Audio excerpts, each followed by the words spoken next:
everybody! Welcome back to Northern Lion Plays The Binding of Isaac Rebirth. 27 wins in a row, going for 28. 28 is 2 weeks in a row. Blank card, really good rate of fire. Ankh, 2 Spirit Hearts. Blank card, N3, sorry, 9-3, XC, 7-4, AB. I feel good about this. I feel good because our rate of fire is good, and I'm not sure if our damage is good, but our rate of fire is good, so it feels good. I know I'm going to try to stop saying good now, but now it's kind of like an earworm. It's been stuck. I realize I'm not really hitting this guy, but that's why I'm relying on, you know, Pushpin to do a little extra damage here from time to time. There we go. Keep us completely safe.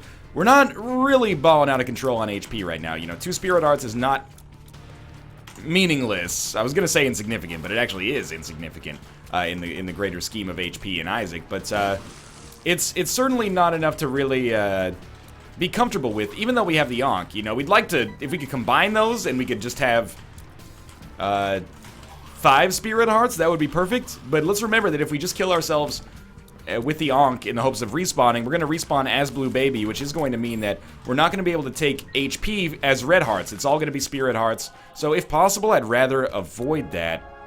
And it looks like we are going to be able to do so. We've got 3 Spirit Hearts and no Deal with the Devil, obviously, coming on this floor. So what we, all we have to do is really have this Eternal Heart survive, which seems basically a foregone conclusion, and then trade Red Hearts for our Deal with the Devil if we're lucky enough to get a Deal with the Devil on the next floor, and, you know, Bob's your uncle. We're in business here.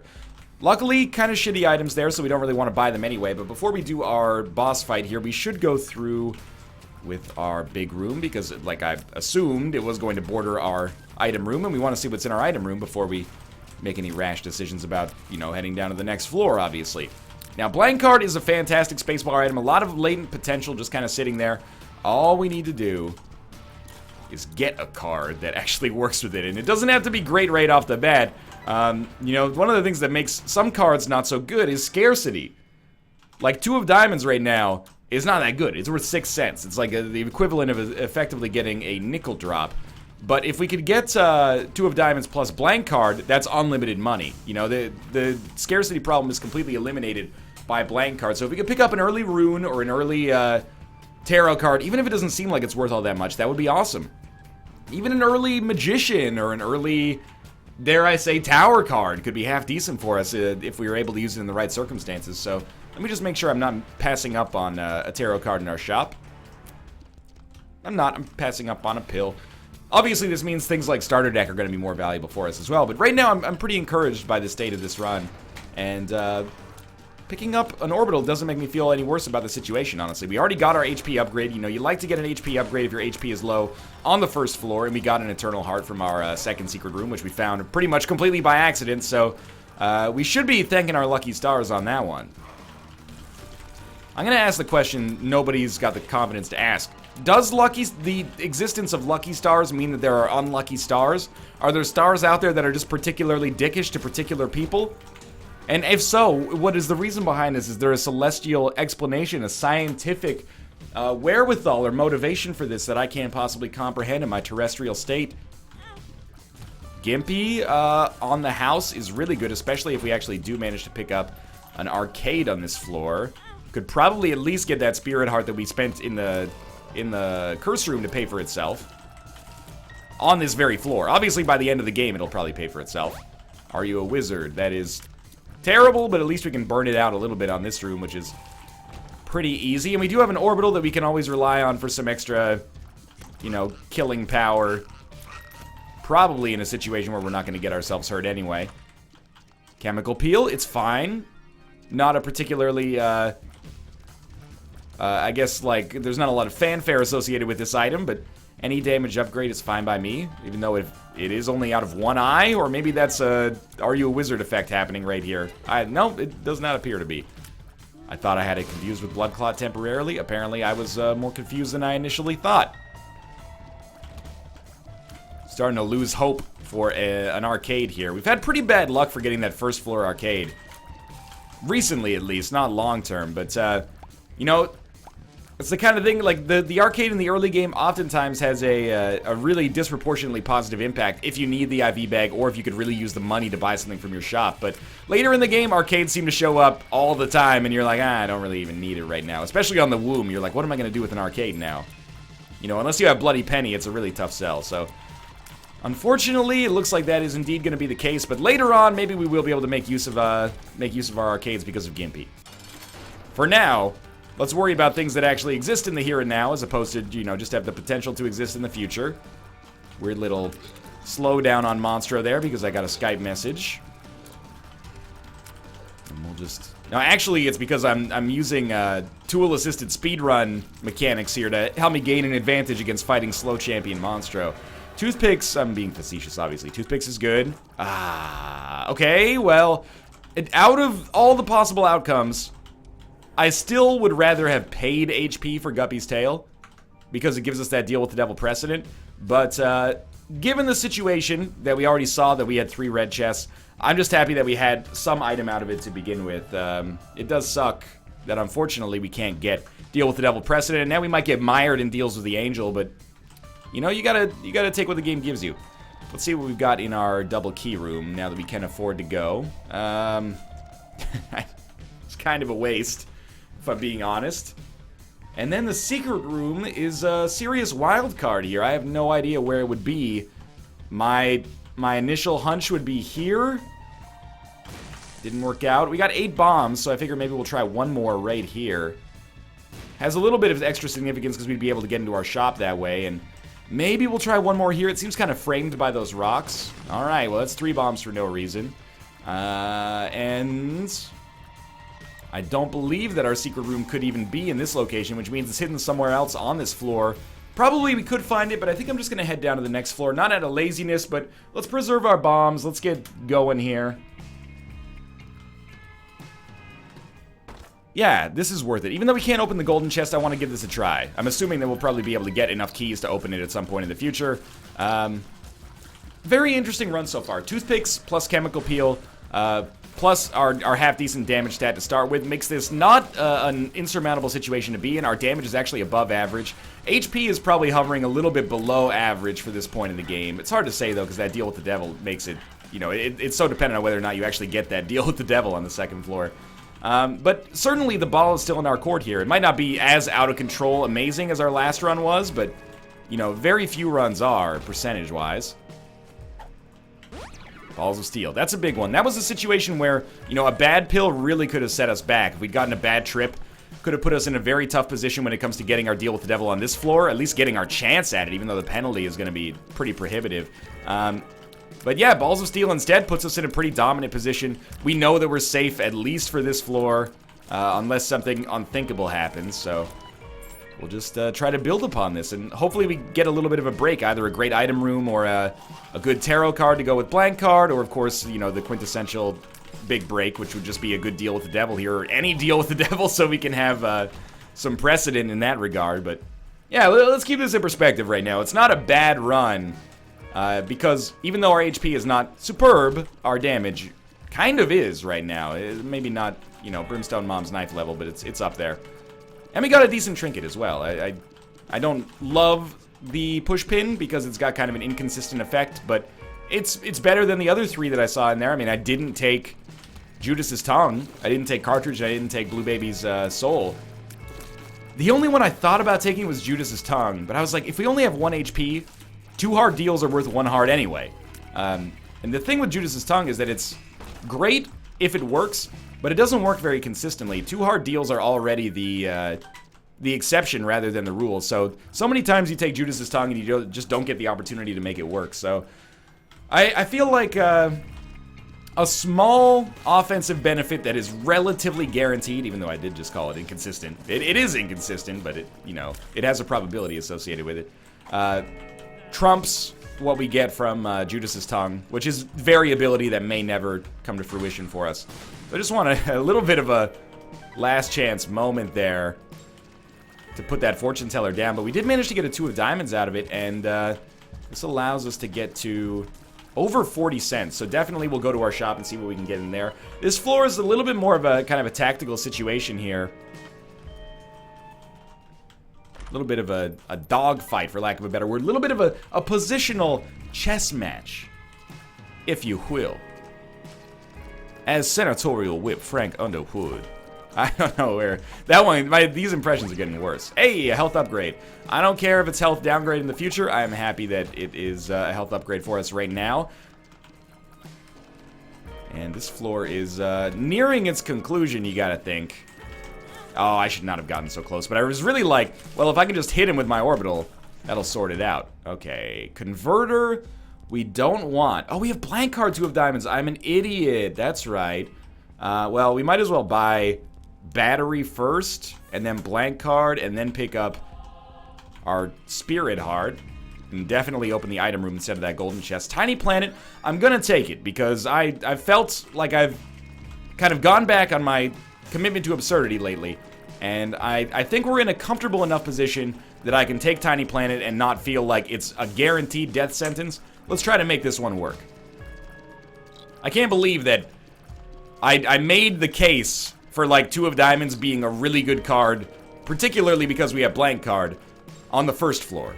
And then I got 2 of diamonds and didn't even use it properly. But the good thing is, you know, it doesn't matter that much because it doesn't take too many doublings to take us from, you know, 20 cents to 99 and even keep us there. I don't think that the range down there is too much of a problem. 3 range down pills in a row would be pretty bad, I would have to assume. So we're really hoping for yet another deal with the devil here. If we could just pick up like Death's Touch, all of a sudden we're in a great position, and it makes me feel not so stupid for taking Tiny Planet. Not that I feel stupid for taking Tiny Planet. I should reframe that. You know, I knew what I was getting into when I took Tiny Planet, but it makes me less likely to be punished for taking Tiny Planet. Let's put it that way. That's a more honest way to look at the situation. Oh, he's put me on the creep there.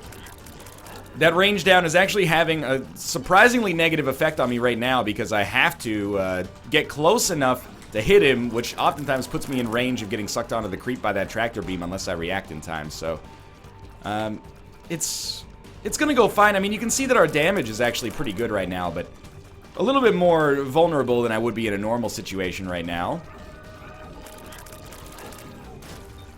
Placenta. I mean, more HP is not bad for us. It's not necessarily good either, but it's not bad.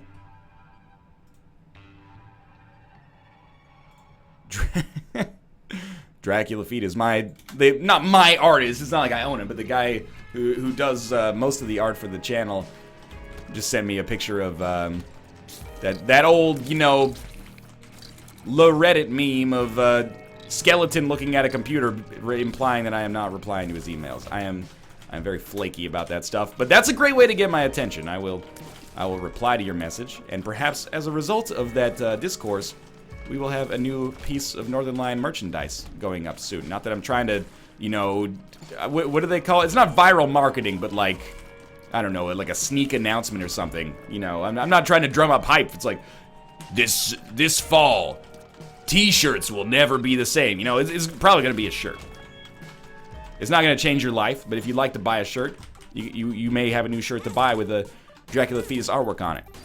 We've made shirts in the past. I like them. I wear them all the time. It's pretty much the best endorsement I can give it there. My wife wears them. My parents wear them. Maybe you'll like them as well. But anyway, I digress. Let's get back to the lecture at hand. Perfection is perfected, so I'll let him understand it from a young G's perspective. And then I think Snoop Dogg says something that I think it promotes safe sex, but I'm not totally sure. And, you know, with hip-hop, you want to make sure.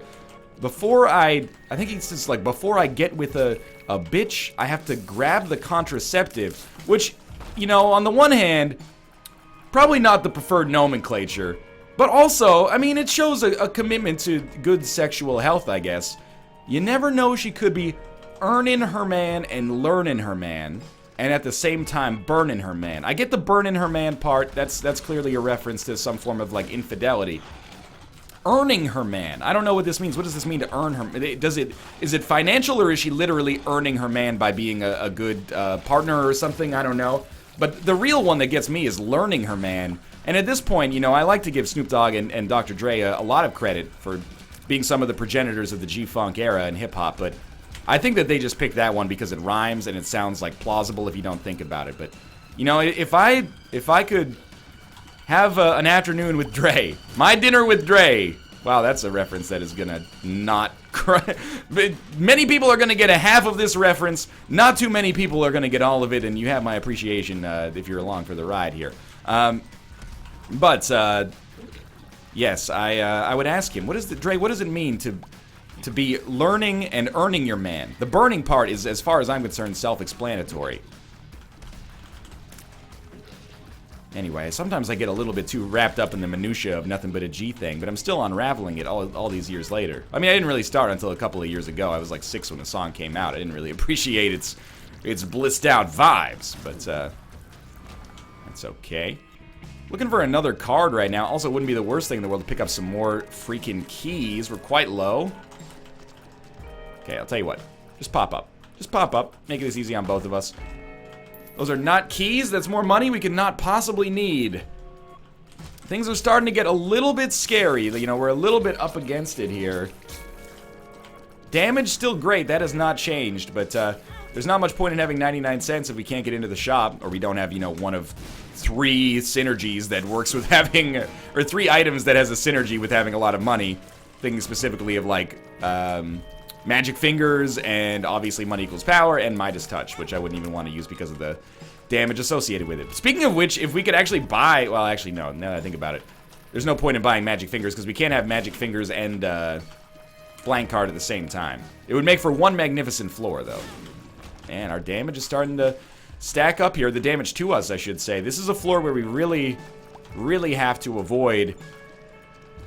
losing our Spirit Heart and taking Red Heart damage, because we have a good chance to deal with the devil on this floor, and we pretty much need to pick up an item. It doesn't have to be a game-winning item in and of itself, but we need an item to start to sell this run a little bit further. Even if it's a Krampus fight followed by a lump of coal pickup, that's really good with Blank Card. Also, fighting a boss that doesn't generate creep is a nice touch as well. I actually think Gertie is going to be abnormally easy with Tiny Planets. Still a little bit of a trick to it, of course, and that was not a good start. But we will be able to kind of keep ourselves out of the line of sight of Gertie and still hit the body segments, which I think is important. And we can just use our orbital to take out the trash, so to speak. Alright, let's not take any more damage on the rest of this fight. We're gonna do it. Deal with the devil. We did get a deal with the devil. We got HP plus Tears Up. I like it. And, you know, I know you're gonna hate me for this. And I think you have a right to hate me for this, but I took Tiny Planet. Now I'm gonna take Brimstone. Tiny Planet Brimstone doesn't have any particularly amazing synergies associated with it, but it does mean that I'm not gonna lose. And I was starting to get a little nervous about losing there. So, allow me to, you know, mea culpa here. I'll throw myself down on the mercy of the Isaac Court, but at the same time... make hay when the sun's up, you know? I'm going to take Brimstone on this run because I took Tiny Planet. If I hadn't taken Tiny Planet, I might not have taken Brimstone because we would have probably found ourselves in a little bit more of a better position. But I don't know. That's a situation where I really would have liked to have been Isaac. So I could have been like, you know, hey, let's just reroll this into hopefully something a little bit more palatable. Whatever. I apologize for it. Hopefully after 700 episodes, 700 and something episodes, that's enough for you. If not... We'll work together on it moving forward. At this point, we're also having to skip an item room on this floor. And the shop, of course, with 99 cents, which doesn't make me feel good. And you have to feel like, that's a pretty tall ask. Asking me to skip Brimstone and the item room and the shop on this floor is pretty much just a recipe for us to probably lose. So, I think I've done what I had to do in this situation. It's not necessarily a guaranteed win yet here, but it certainly looks good. I'm not going to sandbag it. If we could just get Guppy items now, we could pretty much have the exact same run as our last one, except with no anti-grab, which pretty much, by definition, makes it better. Finally, we get a key. We're way too slow for boss rush as well, which is kind of a surprise for me, but whatever. We got our fill of boss rush on the last run, hopefully. And I got to admit, our damage... not necessarily blowing the doors off right now. There's a little bit more tension than I would have expected. And not all of it is just manufactured for the sake of generating interest in the video right now, I promise you.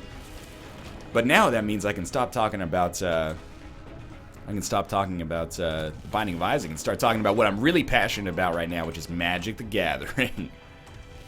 I'm not going to bore you, but I will say there's some interesting stuff. Like, Kate and I were going to go to Friday Night Magic. If you're not familiar with what Friday Night Magic is, and I'm going to operate under the assumption that you might not be. You know, obviously millions of people play the game, but it is still niche in a way. I think I'm not offending anybody by saying that.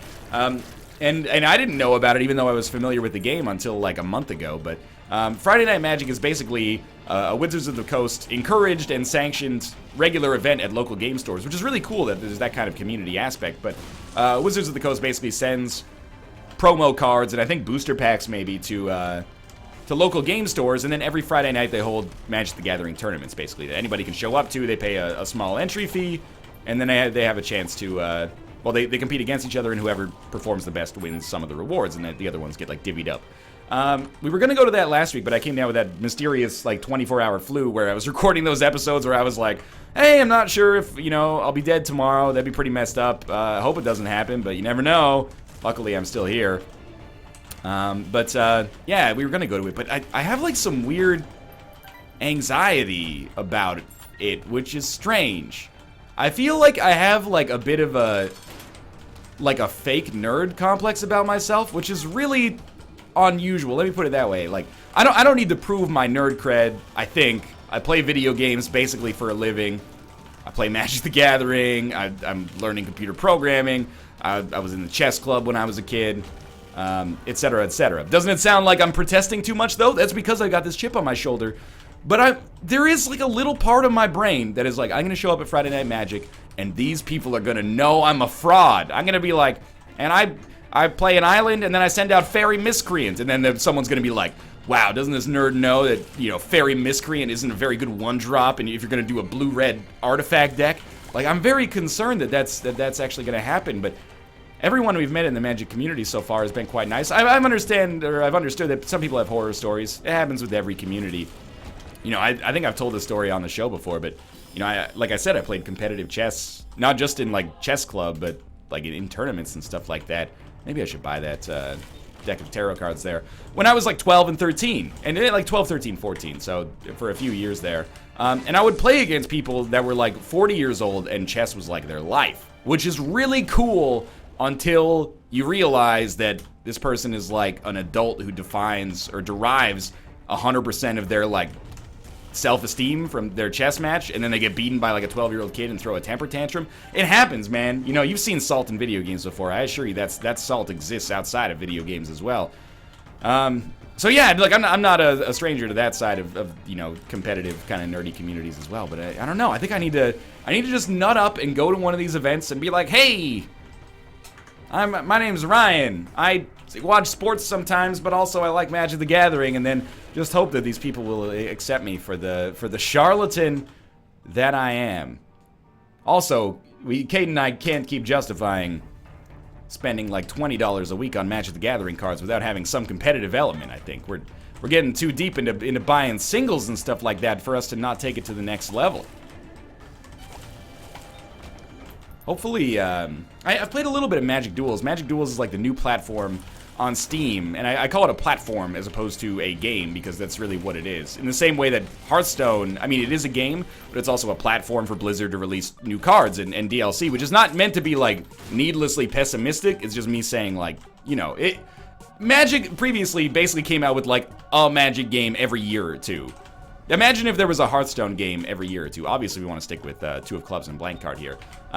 It sounds ridiculous, right? Magic is kind of like rectifying that now by making duels.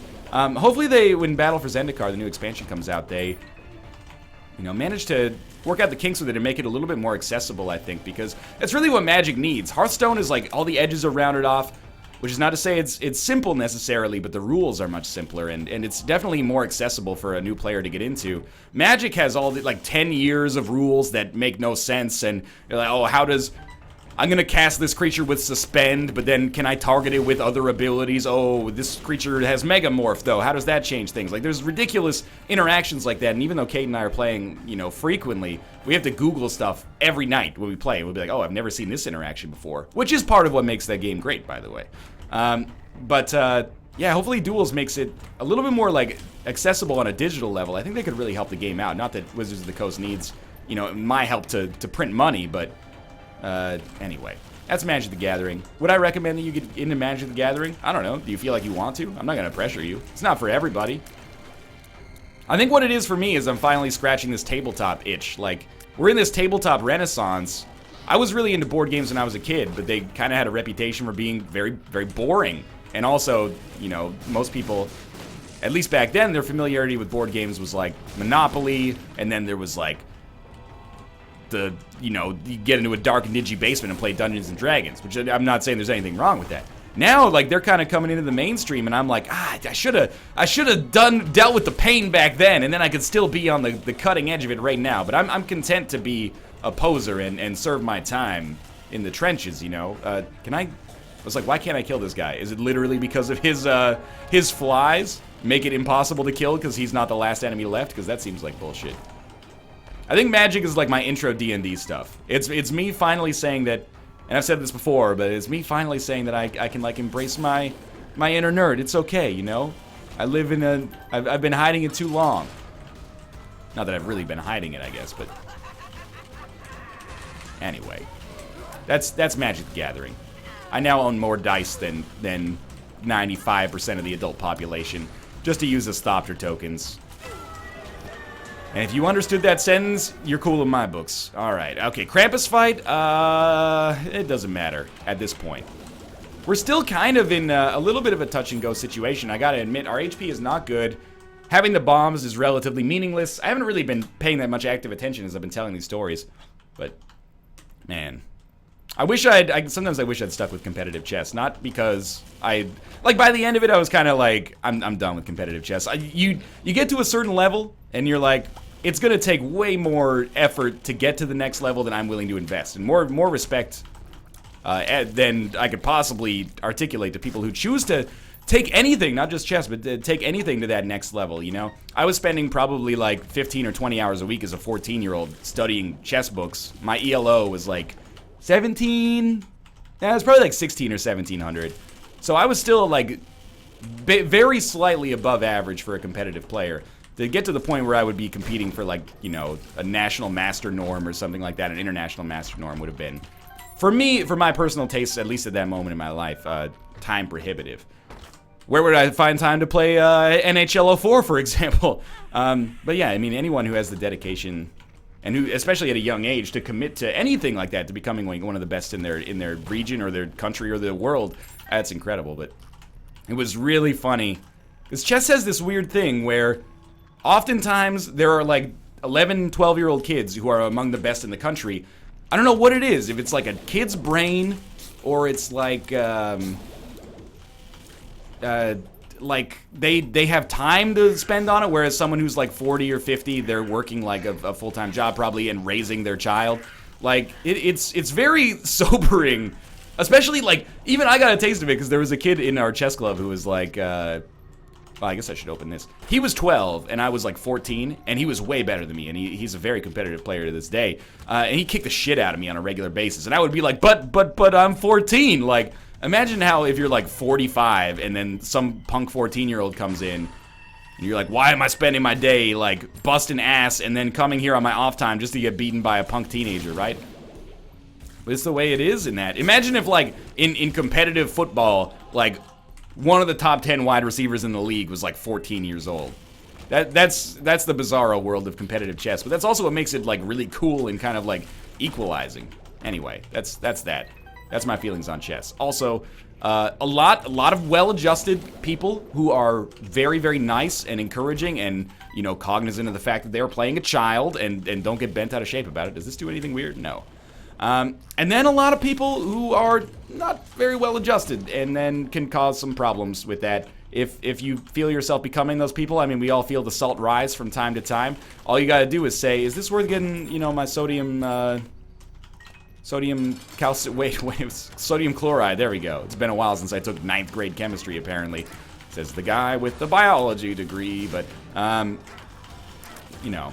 If you feel that rising, I think you got to take the time and say to yourself, is this worth the 6 months that it might take off my life? And the answer is probably no. Yeah, I mean, at this point, if we're going to double down on absurdity, we might as well quadruple down on it, right? So now we should have Brimstone Okay, this is very strange. The knife is not going to hit, but the knives should hit. And I have no idea if now Tiny Planet actually, or not Tiny Planet, Lump of Coal actually affects our run. This is incredibly strange, and one of the very rare situations in which picking up Mom's Knife and Tiny Planet, I feel, has made our run substantially worse.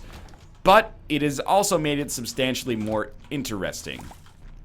And you know, if we're going to have to get to this point where we're, well, I'm not going to go in that curse room, I'll tell you that much. If we're going to get to this point where we have to use the Ankh and respawn as Blue Baby, it's better to happen late so we're not, like, completely screwing ourselves over when it comes to our future HP. We don't have future HP. All of our HP is spoken for.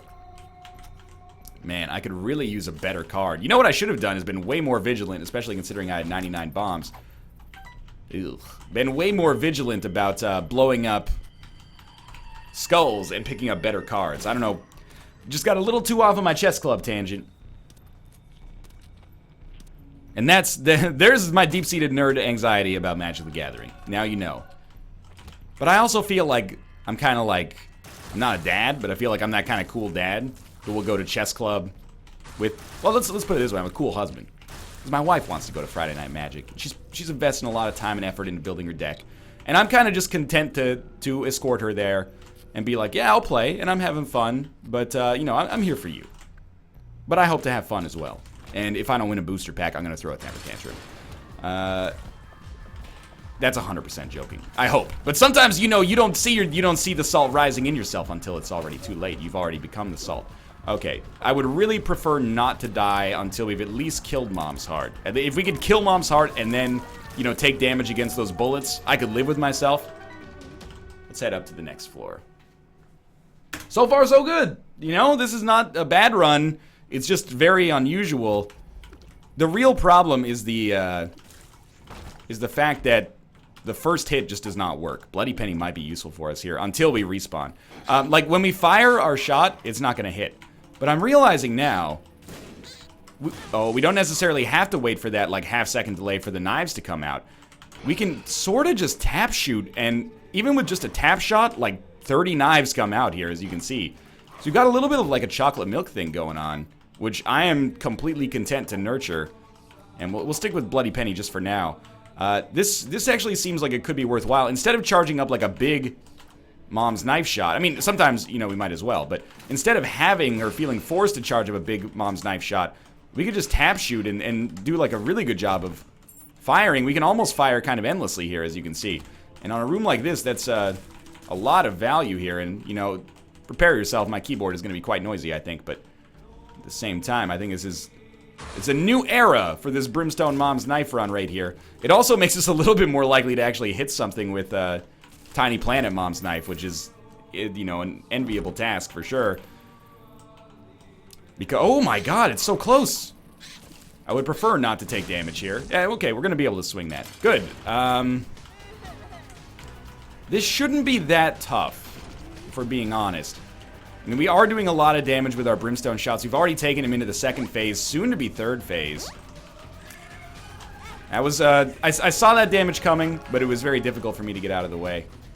Okay, don't let the fetus get you down, man. Great stuff. Okay. Help. Oh my god, how did he survive for so long? He's got to be going to the next phase now. Okay. Now we should be good. We've gotten the angel fetus out of the way. All we need to do is honestly not take one more hit against Isaac. And then we go one more floor without having lost our life and having to respawn as Blue Baby. Which, again, we're kind of just playing like the waiting game right now. The longer we can go before that becomes relevant, the better our life is going to be. Hopefully we can go indefinitely without having to worry about that. That's pretty good. That's pretty good. That's pretty okay. That's really good. Capricorn, Proptosis, Stem Cells, Sad Bombs. We have 99 Sad Bombs now. They don't usually work that, or Tammy's Head doesn't work that well with Mom's Knife, but I have to see how Sad Bombs do. I'm assuming pretty well because we have Proptosis. So maybe we should start throwing those in, especially now we have Poison Bombs along with them. We might have lucked out there. I mean, there's no question we got carried from the chest. The only question is whether or not we needed to get carried, which is a little bit more debatable. Let's just put it this way. I'm happy we don't have to answer the question, or we look unlikely to have to answer the question at least. This could have been weird. And you know what? The number one thing I can say about this run right now is I'm really glad I took Brimstone, because I think it made for a more exciting run than if we hadn't. And most of the time, you don't get to say that because it's just not true. This time, though, I think we had our run was enriched by having it. I'm not going to take this because at this point, I'm not going to count my chickens, I guess.